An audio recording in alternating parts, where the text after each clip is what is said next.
Une amie m'a plusieurs fois parlé du point de neutralité. C'est une notion aussi intéressante que difficile à appréhender.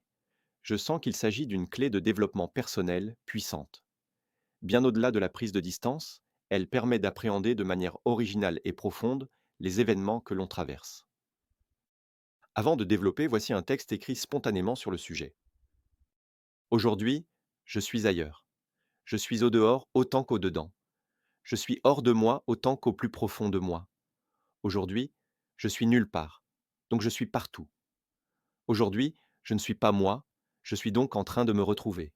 Aujourd'hui, j'effleure le point de neutralité. J'accepte de n'avoir rien compris et de pouvoir enfin accéder à la compréhension. Aujourd'hui, ma connaissance laisse place au savoir. Un parti égotique du moi disparaît dans mon être plus global, dans mon essence, puis dans un tout. Je renais.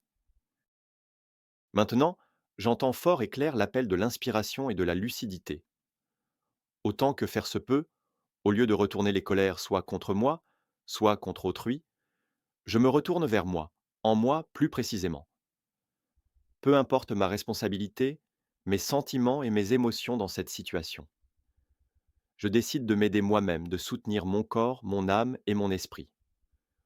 Pour cela, je prends conscience de ce qui me dérange. J'observe, j'absorbe, je transforme en un implacable opposé qui complète et équilibre. J'oppose par exemple l'acceptation profonde à la frustration pour les unifier et les équilibrer. Inutile par exemple de retourner une violente réaction instinctive vers l'émetteur qui l'a générée. Je préfère désormais transmuter et ainsi laisser glisser. Voilà un positionnement qui semble contradictoire. Être à la fois dans l'émotion et dans la conscience de l'émotion. Comprise et acceptée, elle passe pourtant en un éclair. Ce sera ma définition et mon vécu du point de neutralité. D'abord dans l'énervement, puis dans le calme après la tempête, dans une sorte d'absolu du vide vécu. C'est l'impression d'être en tout le temps. C'est un objectif, idéalement une manière de vivre et non de subir ses émotions. Par la suite, j'ai entendu parler du point zéro, en tant que point de fusion du négatif et du positif, qui sont alors unifiés dans ce point qui est donc aussi celui de la neutralité.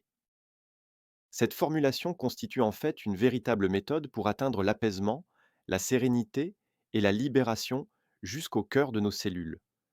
C'est un véritable moyen de percevoir le monde, d'être et d'agir différemment. Voici un autre concept disruptif que je n'ai pas appris à l'école. Une vision du temps non pas comme une ligne droite avançant inéluctablement dans un sens et sans retour possible, mais plutôt comme une sphère dont chaque point serait un instant, passé, présent ou futur de cette vie.